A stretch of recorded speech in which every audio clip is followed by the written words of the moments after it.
Hello, everybody, and welcome to another video. We are going to be interviewing another special guest this week. This week, we're going to be talking to one half of the author team behind the wonderful book Shattered Sword. If you haven't read it, why not? You should be ordering a copy right now. There is a image of it popping up on the screen if you happen to be able to recognize it, and if not, I'll put some links to the various US, UK, etc. distributors in the description below. So to end the inevitable suspense, this is Jon Parshall, and we're going to be discussing a little bit more about the details of Midway, because I'm sure many of you have heard the battle told and retold countless ways, perhaps with some varying levels of accuracy depending on the media format. Um, but there are a few things that perhaps are less talked about when it comes to Midway, and that's what we're going to try and cover today. So, in introducing Jon Parshall, thank you very much for joining me. Delighted to be here. So, we're going to follow the same kind of format that we normally do with these videos. So, we have a list of questions which will loosely guide what we're talking about. I make no promises about random tangents or diversions. It is the inevitable way of things. Um, but we will, I guess we'll start off then, if that's okay. Yeah. Okay, so let's start with the first question. So, given that obviously Midway is not the first big carrier battle the US Navy is involved with in the Second World War, the first of that's being obviously Coral Sea. So, given the overall outcome of the Battle of the Coral Sea, which I think it's fair to say it's a strategic victory, they managed to get the Japanese to turn around, but it is a tactical defeat because they lose Lexington and Yorktown's badly damaged. The Japanese don't come off anywhere nearly as badly. Yeah. What's the mood of the US Navy going into Midway?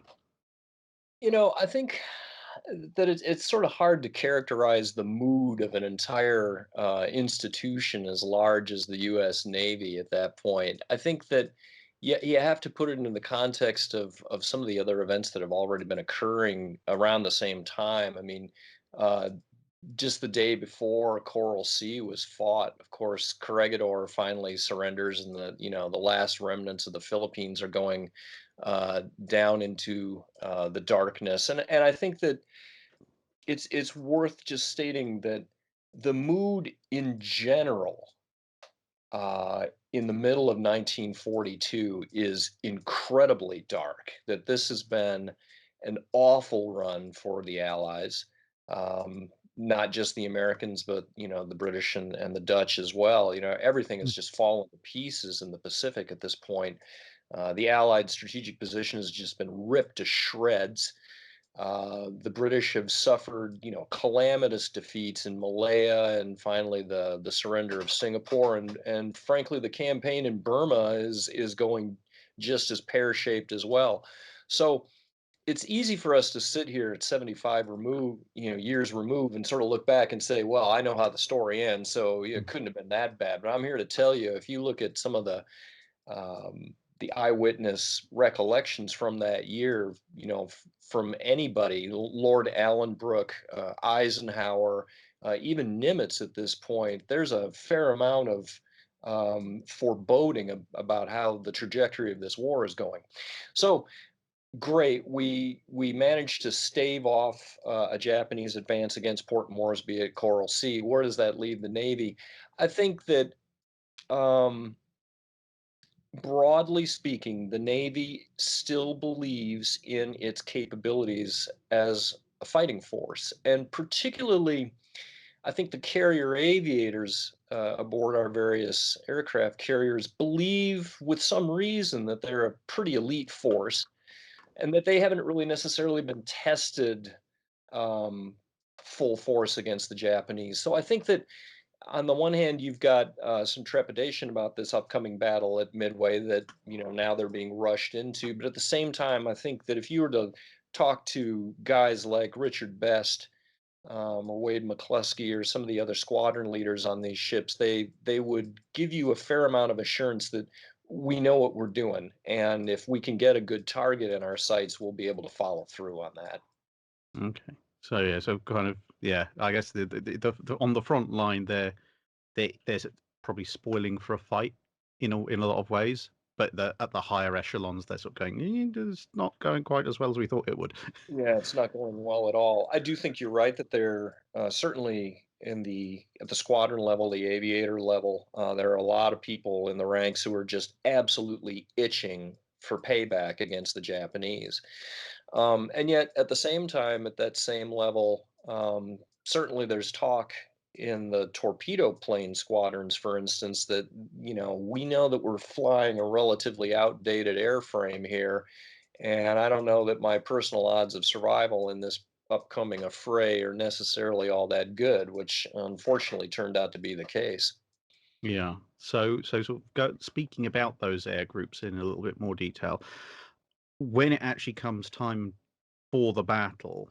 So with the US air groups, with Hornet, Yorktown, and Enterprise, it takes a fair bit of time for them to actually get their strike groups airborne compared to the Japanese. So was there any specific reason for this, an operational reason? And if so, did they identify a good way to fix that? Yeah.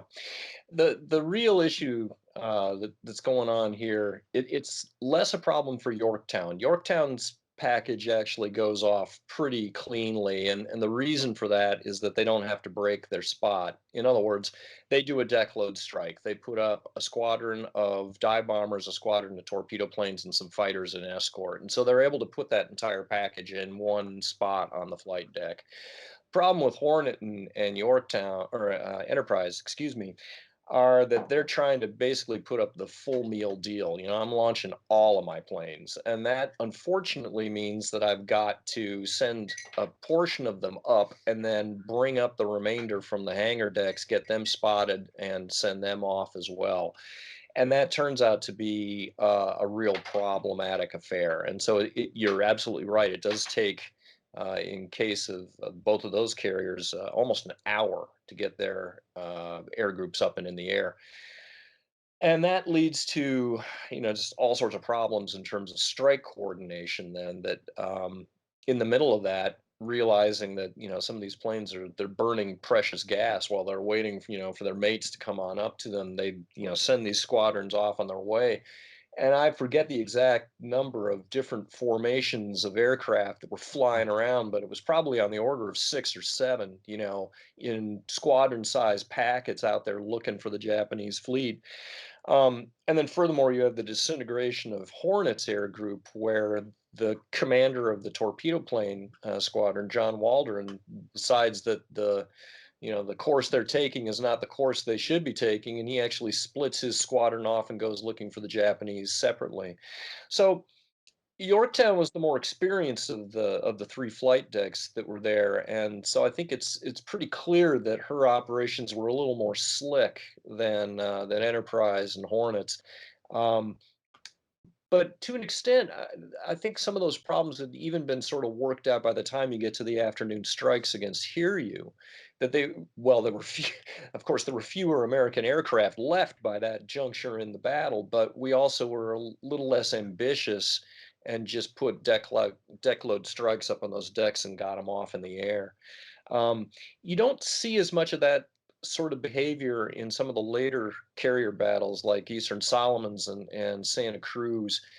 Those strike packages seem to go up a lot more cleanly than you did at Midway in the morning.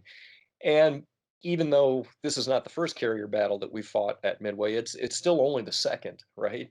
Mm. And I think that that's another thing that it's difficult for people to sort of get their heads around that at this point in time, the sort of playbook that people are using for carrier operations is mighty thin. This really is sort of the wild west of naval weapons systems here at this point, and it's a book that is literally being written as we go as to how we conduct these sorts of battles.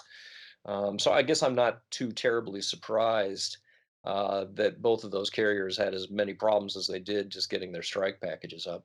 Yeah, yeah. I mean, I was looking back through some of the histories of some of the fleet problems they were doing in the 30s, and the massive preponderance of things like laying smoke screens to cover destroyer attacks in a surface action and things like that. As you say, it's like this is not they're not fighting the war that they thought they were going to be fighting in Yeah. the 30s.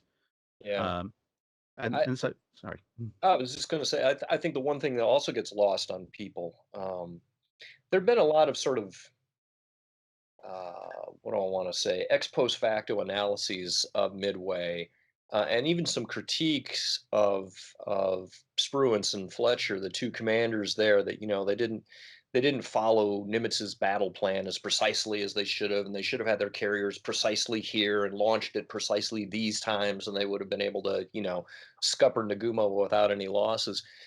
I think that people fail to realize that at this point in the development, not only of the carrier as a weapons platform, but also just the nature of communications in this war, the nature of reconnaissance in this war at this time, that just getting two carrier fleets to roughly the same location in the ocean, such that they could even do battle, was doing pretty good, Mm, And particularly when it comes to matters of reconnaissance and that sort of thing. We have the benefit now. I would guess that a lot of us probably couldn't make it to the grocery store and back without Siri whispering in our ear and telling us where to go. And these guys didn't have any of that stuff. I'm taking off from a flight deck. My navigational systems are the compass that's in the dashboard of my plane. I've got a paper map that's the size of my thigh pad. I've got a pencil. I've got a ruler, maybe a protractor or something like that. That's how I'm navigating. And I'm in the middle of the Pacific. So it was really difficult for planes to get from point A to point B and then make it back to point A again after they've done their business.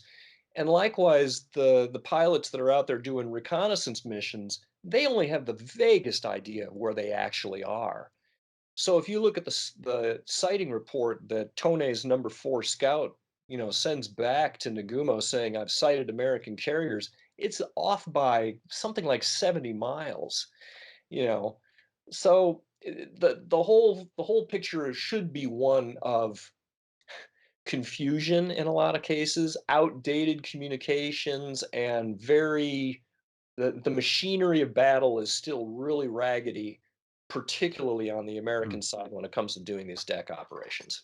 Yeah, when it comes to reconnaissance, I'm reminded of one of the previous incidents Naguma was involved with the Indian Ocean raid.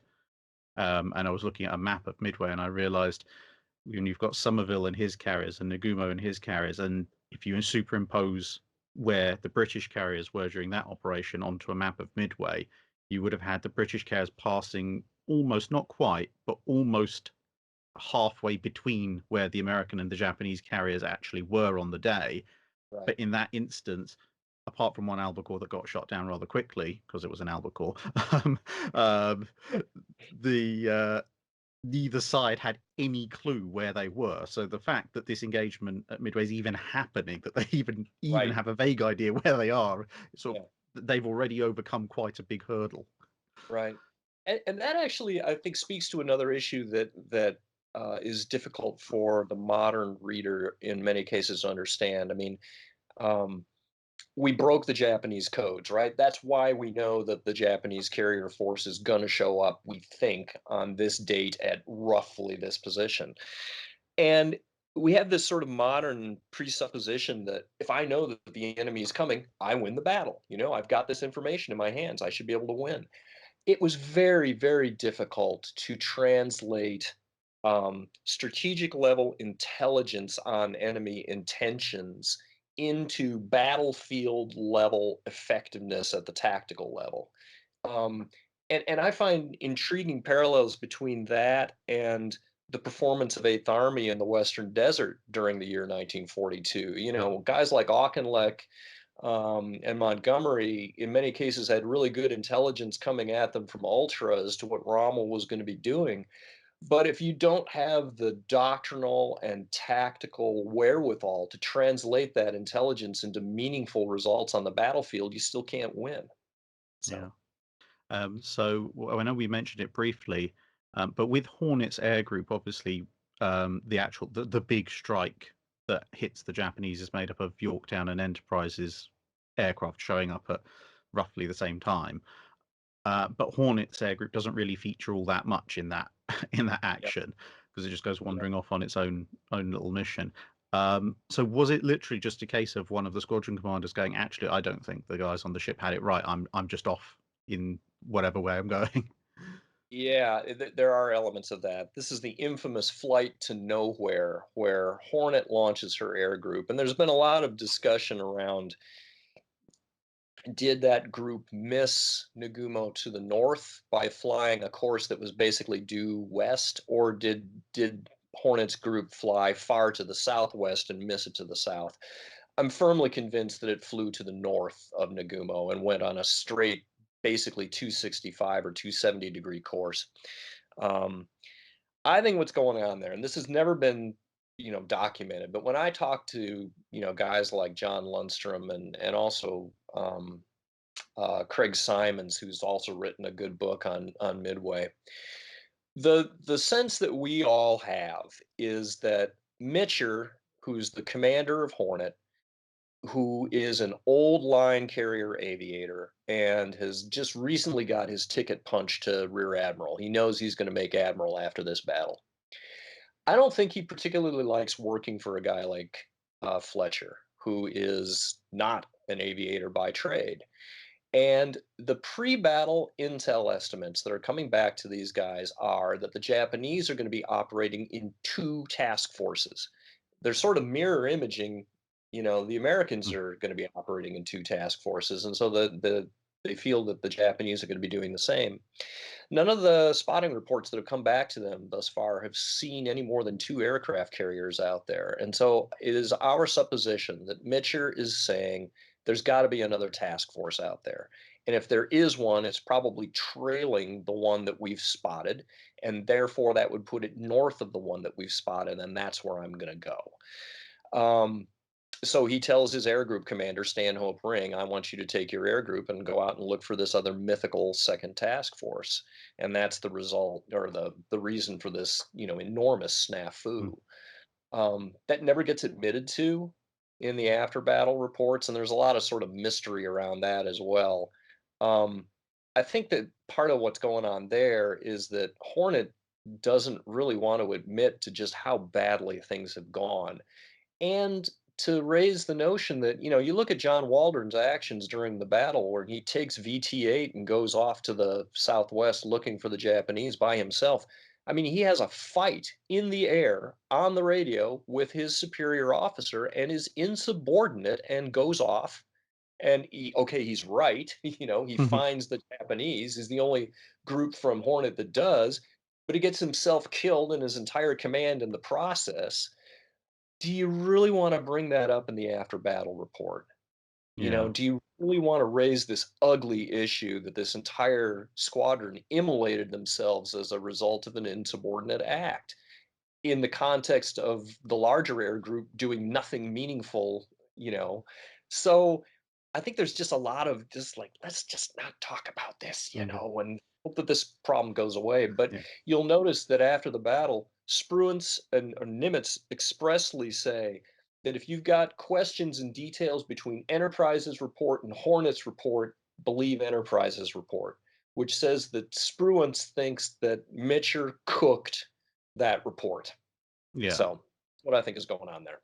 Fair enough. Yeah. I suppose I suppose as you say, there's so many different reasons for doing that, and everything from wanting to not make it look like various admirals are just going off doing their own things, all the way down to, as you say, the one squadron that gets wiped out. It's Yeah. probably much better for morale to say, yes, they went in, they fought with their comrades from the other carriers, and they lost their lives doing so, rather than Yes. they got themselves killed because they didn't listen to orders. Right, right. Yeah. Well, and that feeds into a larger theme around VT-8 in general. I mean, throughout the historiography of this battle, there's always been this myth that, well, VT-8's sacrifice was tragic, but it dragged the Zeros down to water level, and that sort of opened the way for the dive bombers to do their thing. The problem with that is that VT-8 was completely and utterly destroyed by about 09:35 in the morning. and the dive bombers aren't going to show up until 10:20, basically 50 minutes later. I got news for you. Your average zero can climb from sea level to 15,000 feet in about 7 minutes flat, and so that means that the sacrifice of VT8 is not around dragging the zeros down to deck Mm. level. Really, what VT8 does is by taking 20 minutes off the clock, if you will, they backfoot Nagumo and prevent Nagumo from doing any sort of spotting operations during that window of opportunity. So they take time off the clock. Mm. That's a pretty tragic way to have to take time off that clock, though. Yeah, yeah, and also I suppose that leads into our next question, talking about sort of the Japanese spotting their aircraft on the deck. So Mm, for decades we have this, what we now know to be a myth, but the story, in a lot of older books and even in some films, of this packed flight decks of the Japanese carriers, yeah, and that's, from what I understand, largely based on a single account by one Japanese Navy guy who happened to have been there, and apparently the rest of the Japanese historians didn't believe in the slightest. yeah. Um, so, did any of the U.S. Navy pilots who are actually making these attacks, when they were making their after action reports, did they actually come back with any observations whether as to whether or not these flight decks had lots of aircraft on them, one way or the Yeah. other?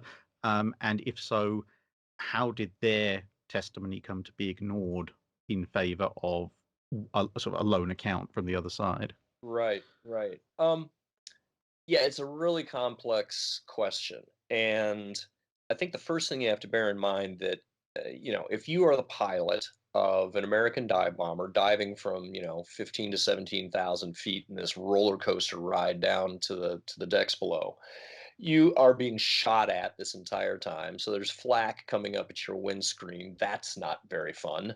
Um, and the other thing is too, and I don't want to denigrate our flying brethren, but aviator accounts in general are often taken with a large grain of salt as to what pilots thought they saw or thought they shot down or what have you. I and so then if you actually take a look at the American aviator accounts, it's a real mixed bag. Some of them say that, yeah, I saw planes on the flight deck, but in many cases, you don't know if that's what they think they saw right after the action itself, or is this a recollection sometime in the 1970s when, oh, Fuchida's book that came out in 1955 said our flight decks were packed. Memory is a really malleable thing, and if you start reading other accounts from the other side that are telling you this, it's like, oh yeah, that's what I saw. On the other hand, you get accounts from guys like Richard Best who were like, I saw very few aircraft on the flight deck on my way down. Um, and so and that I think squares precisely with what we think was on the Japanese flight decks. Tony and I never said that there weren't planes on the Japanese flight decks. There certainly were, but they were all fighters, and they were combat air patrol fighters. And so I would expect in the course of that dive bomber attack as a pilot that, yeah, I would have seen 3 planes, maybe 6 planes, something like that up on those flight decks. But there were not the massive numbers of strike planes, bombers, Mm. uh, armed on the flight deck. And for that, we sort of resorted to really a mathematical exercise. I mean, the bottom line is that if you're going to bring a group of aircraft up to the flight deck, get those puppies warmed up, get the pilots in there, yada yada yada. The mechanics of that take at a minimum 35 minutes, maybe 40, 45 is probably more like it. And during that time, the whole flight deck is shut down, and I've got to be warming up my engines and so forth and so on. We have direct deck logs from Akagi, for instance, where Akagi lands 3 planes we know at 10:10, and she's bombed at 10:27. So I've got 17 minutes, to have hypothetically put up her entire strike force on deck. The math just doesn't work. And I really think that's sort of the sort of the critical point in our argument. It's not well, this guy saw this, but that guy saw that kind of account. We're really saying, show me how your math works. Show me how you can get a strike force up there and ready to go in 15 minutes. You can't. So that's the basis. Yeah, makes perfect sense to me, to be perfectly honest. I mean, apart from anything else, the sort of the little sarcastic engineer inside me sort of says, well, if the entire strike group and all of its weapons and fuel were all on the flight deck and the bombs went down into the hangar deck, what exactly did they cook off down there? Because it was all Right. up there, up on top. Yeah. But yeah, Although, these ships, these were 1920s era warships. And one of the things that my friend Chuck Haberline, who used to work at the Navy Historical Center, pointed out was that we really don't have a good understanding of just how vulnerable these things were to fire because the Japanese and the Americans at that time didn't have an understanding of just how vulnerable warships were to shock damage. So, for instance, the fact that a lot of the water pipes for the firefighting systems were cast iron. Any sort of a bomb detonation anywhere near that is going to shatter those pipes like they're glass.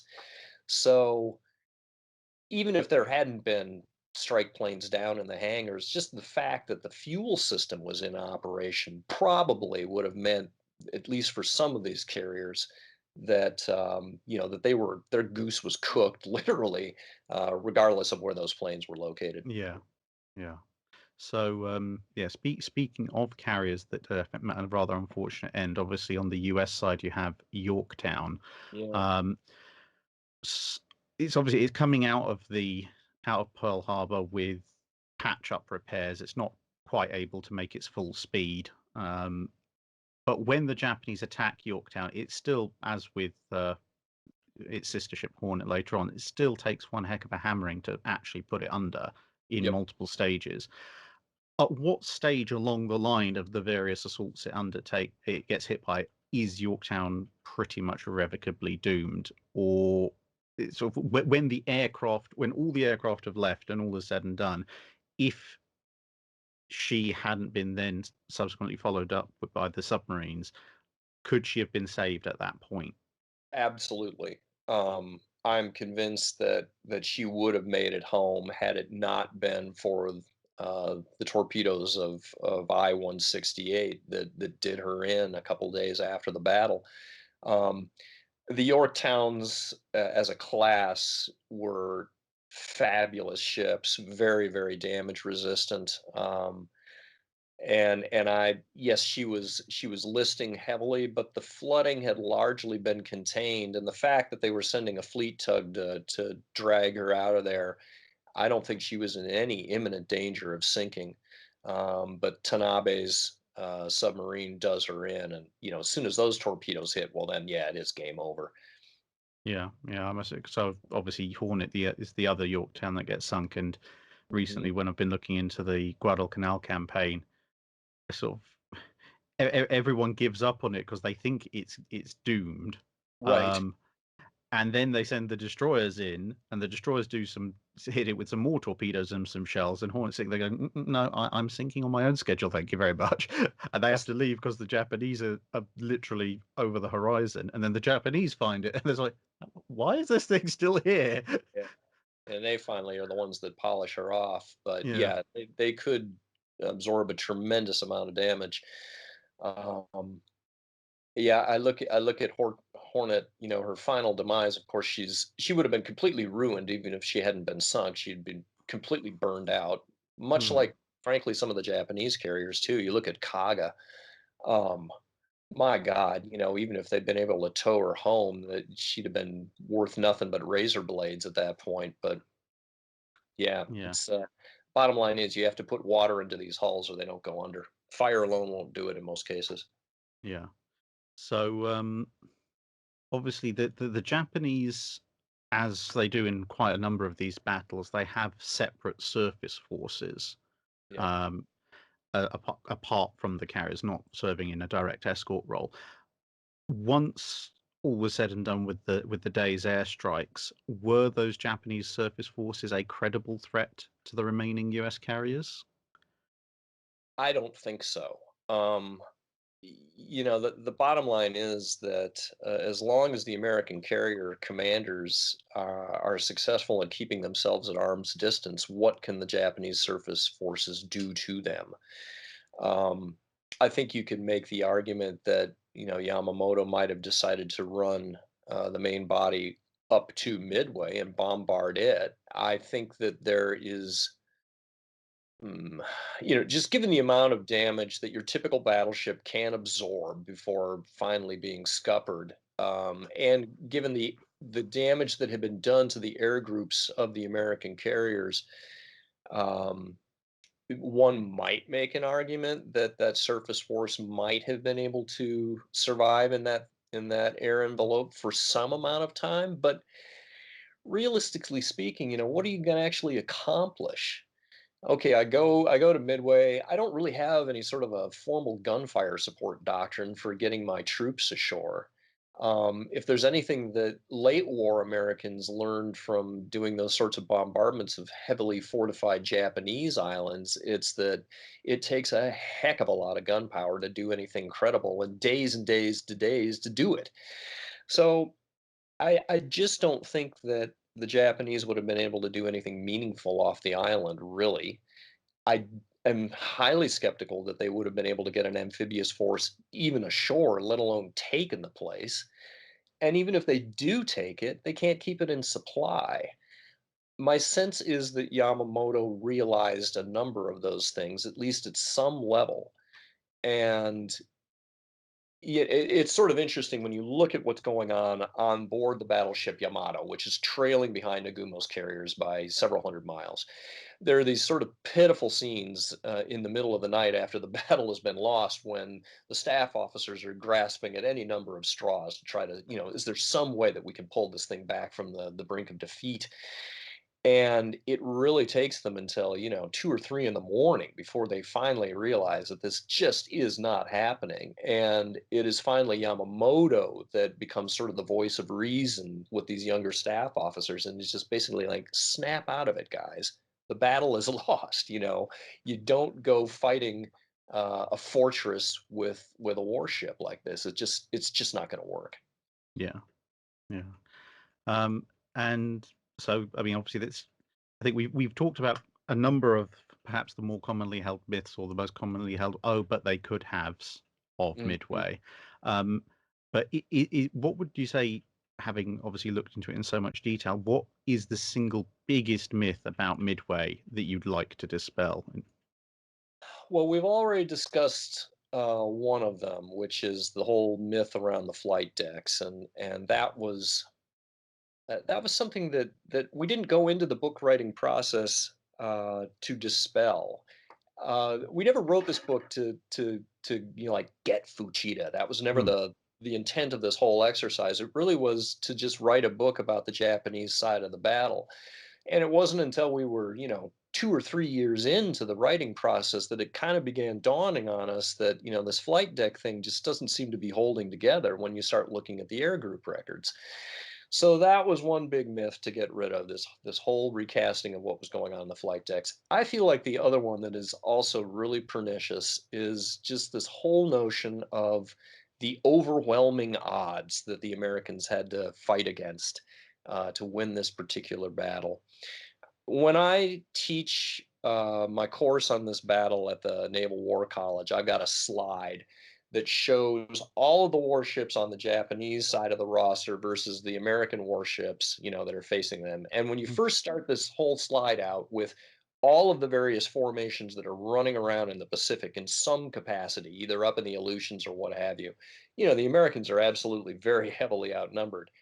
But when you start pulling away, the Aleutians battle force and the Aleutians invasion force and the main body and the Oilers and this, that, and the other thing, when you get down to the forces that are at the tip of the spear on 4 June 1942, Nagumo ships versus Fletcher and Spruance's ships, the Japanese are actually somewhat outnumbered. I forget exactly, 21 to 24 warships. Yes, they have 4 carriers. We only have 3 carriers, but we also have, the island of Midway that can't be sunk. They have 248 carrier aircraft. We have 360 aircraft, either land-based or carrier-based. And so one of the things that I think makes this battle so back and forth during the morning is it really is a very closely matched affair. And so I think we need to do away with this notion that the Americans triumphed against overwhelming odds. We were able to pull it out because we had sufficient force at the point of contact. The Japanese could have outnumbered us significantly if they had brought a composite air group aboard Zuikaku, or maybe put some of the other smaller carriers like Ryujo or what do I want?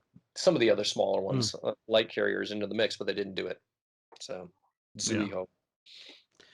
yeah. So, sort of flipping the whole thing on its head a little bit, from single biggest myth to what do you think is your sort of your favorite moment or favorite part of the action in the whole battle? For me, the cusp of the matter is during the dive bomber attack itself, when Richard Best, who is the commander of bombing squadron 6, realizes that through miscommunication, or something has gone wrong, that both of Enterprise's squadrons are attacking Kaga, and that means that Akagi is going to get off scot free. He's just had his dive spoiled by some of the other planes in scouting Squadron 6 going down on Kaga. And so he and two of his wingmen kind of, pull out of their dives at the last minute. Best spots Akagi and decides, can't let this ship get away, hustles over there with his, tiny little command. He's got three airplanes, right? And doctrine says that when we're going to attack an enemy carrier, I want a full squadron of 15 to 18 planes to go after this thing. I've got three. Um, but he is able to, attack that ship successfully. Three planes come down, three bombs come down. One of them hits Akagi, and it's pretty clear that it's Dick Best's bomb. Everything that I have heard from people that actually knew Richard Best, and I missed meeting him myself by just the narrowest of margins. He was a consummate professional, a very, very good, experienced pilot. And so to me, that is just emblematic of here's a guy who not only has the situational awareness to understand the bigger picture of what it means to let this carrier get away, but then can follow it up with consummate airmanship and tactical skill and actually put that puppy away. That to me is the key item in the battle. That really seals the deal as far as making sure that the Japanese carrier force is going to be destroyed right now. Yeah, yeah. It's yeah, as you say, it's I must admit, obviously looking more through the ship's aspect of things as I tend to do, you do see that a lot with various admirals. It's kind of like you get a good admiral who's good in tactical command, but has all the strategic awareness of a damp noodle. Right. Um, and Right. you get some who they can do five-dimensional chess with the enemy Yes. fleet, and they can get them exactly where they want them. But when it comes to the actual battle, their attitude is kind of shoot them maybe. Yeah. Right. Right. um, and it's only the great admirals who are able to anticipate what the enemy's going to do and then take the action right to them. And Yeah. that's a sort of consistency through history. And I guess it is Richard Best he's the airman equivalent of having both the strategic and the tactical skill. Absolutely. Yeah.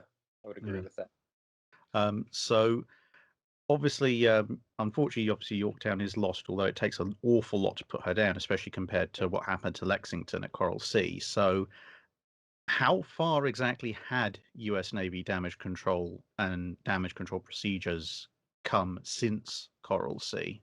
Because I mean, I've personally, when I've been looking just immediately after at the Guadalcanal, Eastern Solomon, Santa Cruz, one thing I've noticed, especially looking at Enterprises after action reports, is that the action report is a page or two, Hmm. and then there's almost a small book on here's all the things that could have been done better, and here's how to Yes. solve it. Was there Yes. that same kind of jump from Coral Sea to Midway? Um, I think the most important innovation has to do with the fuel systems. But let me speak to that larger issue because I think you are absolutely on the money when you talk about the amount of space that the Americans devote to here's all the stuff we should have done better. I think one of the most interesting aspects of this whole time period during the war is that on the one hand you have the Japanese who have been triumphant everywhere they have gone and yet don't seem to have learned a tremendous amount about the weapon system that they've created. And on the other hand, you got the Americans who are in the middle of this horrific run of 6 months in the opening stages of the Pacific where we're just getting our butts kicked. It's horrible. And the Americans are frantically adapting to this new threat environment that they find themselves in. And I think that one of the things that the US Navy does best during this whole war is just learning how to learn. And in fact, a plug for a friend's book. Trent Hone has come out with a new book called Learning War, which talks about mostly the surface combat in the Solomons and just again the same theme of how do you take a learning organization like the Navy and promote a culture that makes it okay to say, we did this wrong and this wrong and this wrong. Um, and the bottom line is that now, if you fast forward to the late war period and take a look at what the U.S. Navy knows as compared to, frankly, any other Navy in the world, certainly with respect to damage control, there's just no comparison. Um, that was one of the things that I found most amusing during my research was looking at the Navy technical report after the war. They sent teams over to Japan to interview naval officers, and we wanted to learn everything there was to know about the Japanese Navy: your guns, your sonar, your torpedoes, especially your torpedoes. When you get to damage control, it's this thin little booklet, and there's this disparaging comment in the first part of it that says, damage control, as it was understood by the U.S. Navy, did not exist in the Imperial Japanese Navy. Anyway, back to your original question. What did we learn after Coral Sea? I think the most important event that happened there was the fuel officer on the Yorktown, a guy named Oscar Meyer, of all things, Mm. had, during this battle, watched as Lexington burned to the waterline as the result of a fuel fire in her hangar deck. And he looks at this, uh, inferno, and it's just like, I don't want this happening to my ship. And gets this bright idea, what would happen if we put CO2, an inert gas, into the fuel lines on our fueling system? He takes that to the damage control officer on Yorktown. He's like, I got this idea. What do you think? And the DCO is like, sounds good to me. Let's try it out. And by the time we get to Midway a month later, this is now, standard operating procedure, at least on Yorktown. Had that innovation not occurred in that intervening time span, I'm pretty certain that when she was dive bombed, um, she probably, would have suffered catastrophic damage right then and there and would have been out of the fight almost immediately. If that had happened, it would have meant that the follow-on strike by the Japanese torpedo planes, instead of going after the already damaged Yorktown, might in fact have gone after York Enterprise or Hornet if they'd been able to find them. So the fact that Yorktown was able to absorb that level of punishment and not suffer a catastrophic fire, that speaks to a very high level of competency and damage control already, and it was only going to get better from there. Yeah, and of course, by not going up in an inferno, it also meant that although she was sunk, a lot more of Yorktown sailors got to go home at For the end sure, of the campaign. for sure. Yeah. Yeah, look at some of the holocausts on, my God, Kaga loses, 700 guys. Soryu loses 700 guys. It's just absolutely awful. And Yeah. yeah, Yorktown gets off a lot easier. Mm. So, well, the last question that we have listed is with regards to Admiral Fletcher. So, of course, he was theoretically never supposed to be there. It was supposed to be Admiral Halsey in charge. except Uh, he got beached for yeah, yeah. um, Well, it was Spruance really that was not supposed to be there mm, because Spruance really takes Halsey's place. But you're correct yeah, that the classic lineup would have been Halsey in overall command, Fletcher running Yorktown's flight deck. yeah, But yeah, it ends up not happening. yeah. So do you think Admiral Fletcher being sort of stood in for Halsey, is he the best man for the job in this battle? Um, and if he is, why? If he's not, Yeah. who do you think in the US's roster of admirals would have been a better one to put in his place? Yeah, it's that's a really interesting question, and there's still a fair amount of debate about that. I mean, Nimitz said that he was glad that Halsey wasn't there because he was afraid that Halsey would have been too aggressive and might have ended up running into some, evil late night encounter with Japanese surface forces, um, as a result of his wanting to be, more proximate to the Japanese carriers after the battle had been won. Whereas a cautious dude like Spruance was just like, no, no, no, no, no. I'm gonna hold these people at arm's length. I feel like Fletcher was a great pick overall. I feel like Fletcher's reputation as a carrier commander was clearly besmirched during the war, mostly frankly, as a result of his actions off of Guadalcanal later on, when he supposedly pulled his carriers out too soon. And we can go into that. I have a lot of Mhm. fairly sarcastic things to say about Richmond Kelly Turner in that respect. But I feel like if you look at Fletcher's overall record, you have to say, the guy fought three carrier battles during his tenure. He won all three of them. If you look at the ratio of forces exchanged, he lost two carriers but sank six on the Japanese side of the roster. And the battles that he did fight were at absolutely crucial portions in the war, when the chips were really down and things were really dark, to have pulled out those victories in the fashion that he did. I think that he's an absolutely a splendid example. And even though he was sort of an odd duck in that he wasn't an aviator, I think he did very credibly indeed. So I see no reason to pull him out Mhm. of command of any sort of a counterfactual midway. Okay, yeah. I mean, I must admit that that was pretty much my conclusion as well. I can't remember how long ago, a few months ago, someone actually asked me like, who would I? Who, I think that was it. Yeah, it was talking about Admiral Cunningham versus Admiral Fletcher, Mm, um, and sort of who was the better commander. I think it was, yeah, I think it was something like, yeah, if you'd taken Fletcher at the time of Midway and put him in charge of the Mediterranean fleet, and right. vice versa.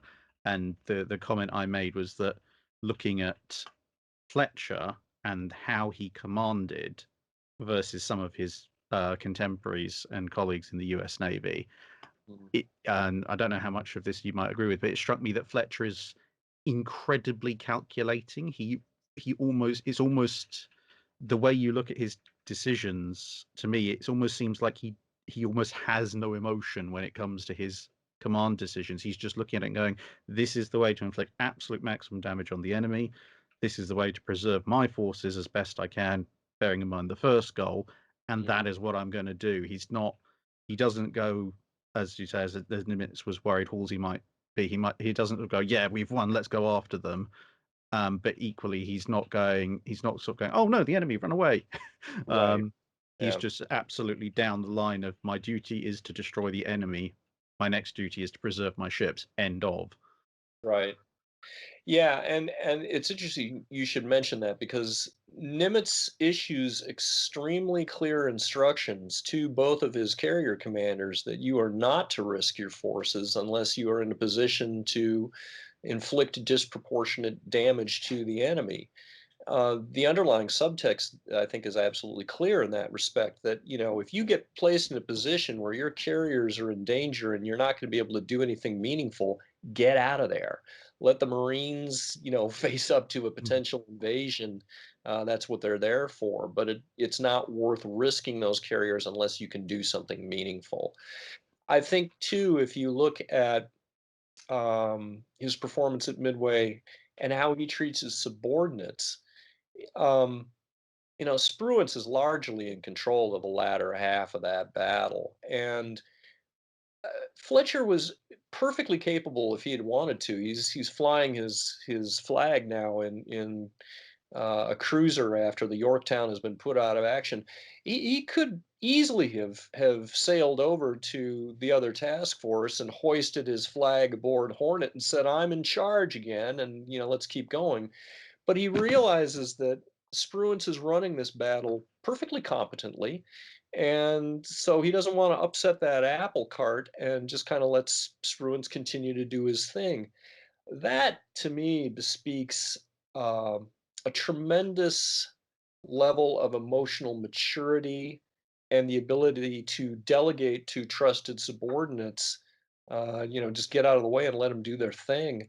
Um, yeah, I think he was. I think he was a gentleman. I think that he was also a very proficient warrior.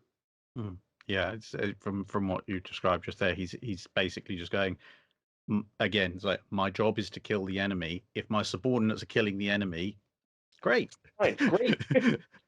I've trained them well. Yeah, we're winning. We're winning. Yeah. That's the important thing. So Yeah.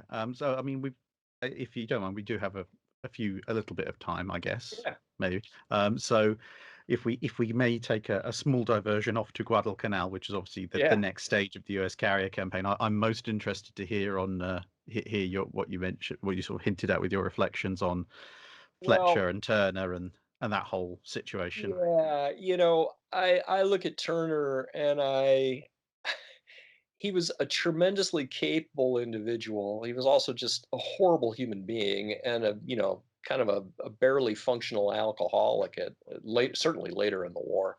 Um,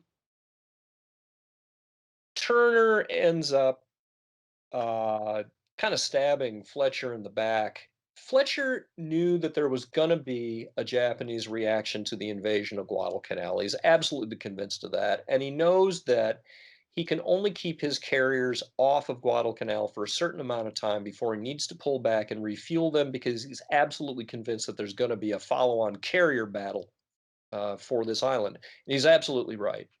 So he ends up sticking around for 2 days after the initial invasion, and then late in the evening, he turns around and begins heading back to his refueling point.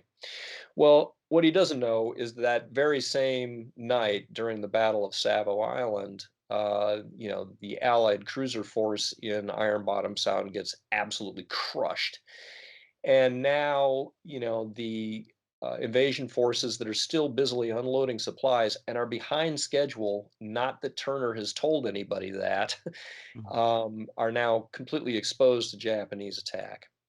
Turner basically propagates this myth that, that Fletcher just turned tail and skedaddled out of there. And down through the ages, this has been a perennial thing with the US Marine Corps that we were abandoned at Guadalcanal. And that guy Fletcher, he left us here, and it's tough even now to find anybody in the U.S. Marine Corps that will say anything good about the Navy in general, but certainly about Fletcher in this context. The thing that I point out, I'm working on a book on 1942.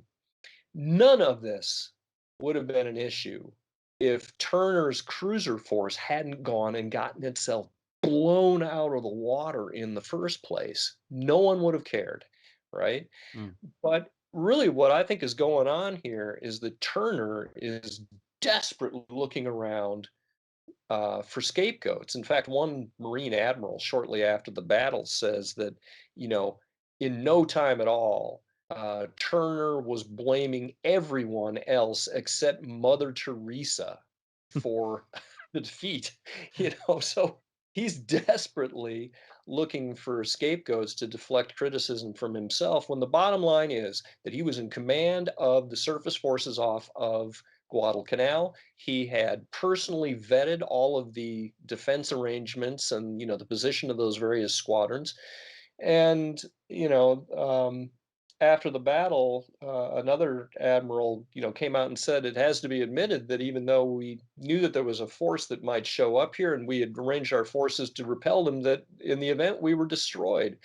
Turner was never able to uh, make that same level of intellectual honesty stick. And so I just, I don't have a lot of respect Mm, for Richmond Kelly Turner, is what it comes down to. And I think that there are people who would say, well, yes, but his contributions to the war, made it such that he was indispensable and we had to have him. I'm like, that is baloney. When you start getting into a war of this size, one of the things that I always stress is that the great man theory of history kind of starts falling down, right? Yes, we look at practitioners like Rommel and Manstein and people like that, and we say that they were indispensable. This was not a war of people, it was a war of systems, okay?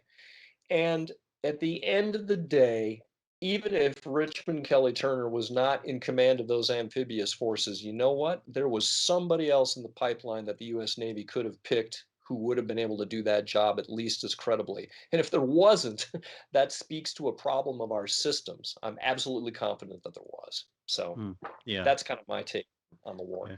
I suppose he couldn't blame poor old Admiral Crutchley because he just hauled him back away from these cruisers for a conference. It was Crutchley who actually made the statement Mm, that I just yeah, quoted, that it has to be admitted, that we got blown out of the water. I mean, at least Crutchley, but the problem with Crutchley, he can't be the scapegoat because he's mm, on loan mm, and he has won the Victoria Cross in World War One. I can't go after that guy. He's he's yeah, not mine to blame. So from Turner's perspective, the only guy I really can go after is Fletcher for cowardly, moving his yeah. carriers off. I suppose as well, given that Crutchley had been sort of the year or two before he'd been captain of Warspite, sailing up a Norwegian fjord to blow up half Right. of the Norwegian landscape and a few destroyers. They couldn't exactly try and say, yes, this guy was scared of action. Exactly. Yeah, no, that's Yeah, absolutely right. That's absolutely right.